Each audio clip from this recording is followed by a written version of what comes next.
Tarehe 30 mwezi wa 5 2026 kiasi cha shilingi milioni 583,180,028 kilipokelewa kwenye akaunti ya shule ya msingi Oysterbay kwa ajili ya ujenzi wa shule mpya ya sekondari eneo la Chizya kupitia mradi wa SEQUIP.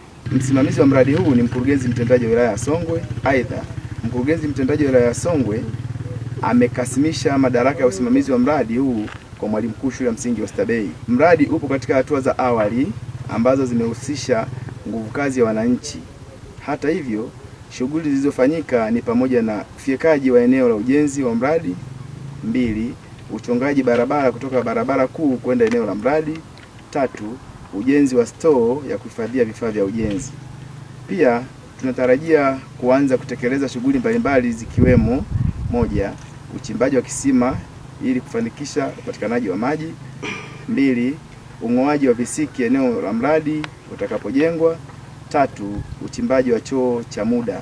Tunaishukuru serikali kwa kutupatia kiasi hicho cha fedha ili kufanikisha ujenzi wa mradi huu ambao utapunguza umbali wa wanafunzi kuweza kupata huduma ya elimu. Kwa hiyo kwa busara ya uongozi wa kata tukasema shule hii sasa tulisogeze eneo ambalo tuna eneo la kutosha, lakini pia kutakuwa jirani na wanafunzi wanaotoka maeneo haya.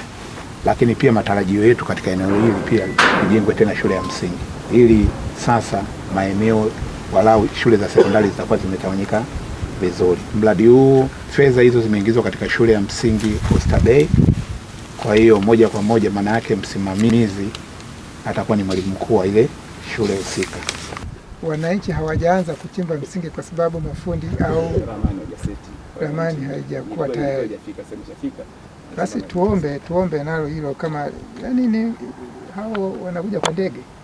Majira ya kwetu huku mwezi ujao watu wanaanza kusafisha mashamba. Sasa mtaanza kukimbizana, aende kwenye kuchimba msingi naye anataka aende shambani. Na hali ya hewa mwaka wanasema mwezi wa 10 zinaanza. Kwa hiyo ningeomba kwamba tukimbizana angalau muda huu uliobaki. Wananchi tuwaombe watuchimbie msingi afu mambo mengine yaendelee. Basi hiyo setup ili mwenyekiti tumkabidhi atuharakishie mheshimiwa diwani. Tunaenda kukimbizana na mashamba sasa hivi.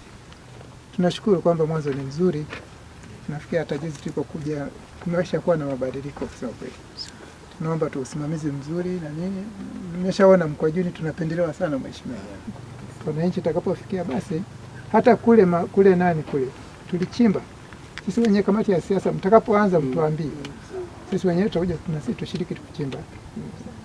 Tuendelee kuishukuru serikali na tulishasema tunaishukuru serikali, wananchi walishapokea mradi. Na kwenye swala la setup mheshimiwa mwenyekiti wala hakuna shida. Nafikiri kwa sababu anasema mkurugenzi hivyo vifaa na nini, na mimi nilikuwa najaribu kumpigia mkurugenzi, ameniambia yeye ametoka, lakini amemwachia kaimu mkurugenzi ambaye ni bwana Kaisi kwa ajili ya kushughulikia hili jambo la setup hapa na kuwaleta hao mainjinia. Kwa sababu hilo pia kama ulivyosema, kwani wale mainjinia kuja hapa na kuweka zile beacon na nini, kuweka zile kamba, kupima ili eneo kama madarasa yatakuwa hapa, choo kitakuwa hapa, ili kazi hizo ziendelee, kwa sababu kwa baadaye ni kweli tutakuja kuwalaumu wananchi.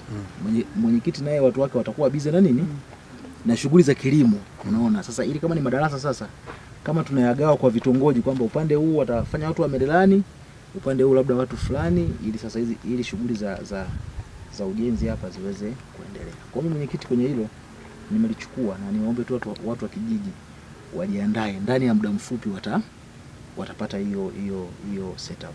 Kilichosalia tupate maji. Tukishapata maji wanaanza kuchimba msingi, na fundi na engineer watakuja kuseti hapo msingi, kwa sababu fundi ndio anaye set, engineer anakuja kuverify tu kwa hapa sawa. Kwa hiyo tulipokomea. Kwa hiyo maana sasa hivi kilichobaki ni baada ya kukamilisha barabara sasa. Ndio. Kinachofuata ni maji. Tukishakamilisha tu maji na maana ujenzi unaanza. Sawa, basi hamna shida. Nimemwelekeza mtendaji wa kata hapa. Sawa. Kwamba kwa sababu yule bwana hata kama hapatikani afanye mawasiliano na yule jamaa anayechimba visima. Sawa. Na kama ikishindikana yeye awashe gari aende akamtafute kule Kanga. Sawa. Lakini kama kutakuwa kuna mtaalamu mwingine yote yule wa kuchimba visima, basi tuweze kumtafuta ili aweze kuchimba kisima kwa wakati. Kikubwa tunaomba tu ushirikiano wa ofisi yako na ukaribu ili kuhakikisha kwamba mradi unakwenda vizuri. Sawa. Sawa. Ndio. Na hata kwenye maji ndio wote tutakapoishia tushirikishane ili tujue ili tukachelewa. Sawa. Tunania hapa sasa ni maji baada ya kukamilisha barabara.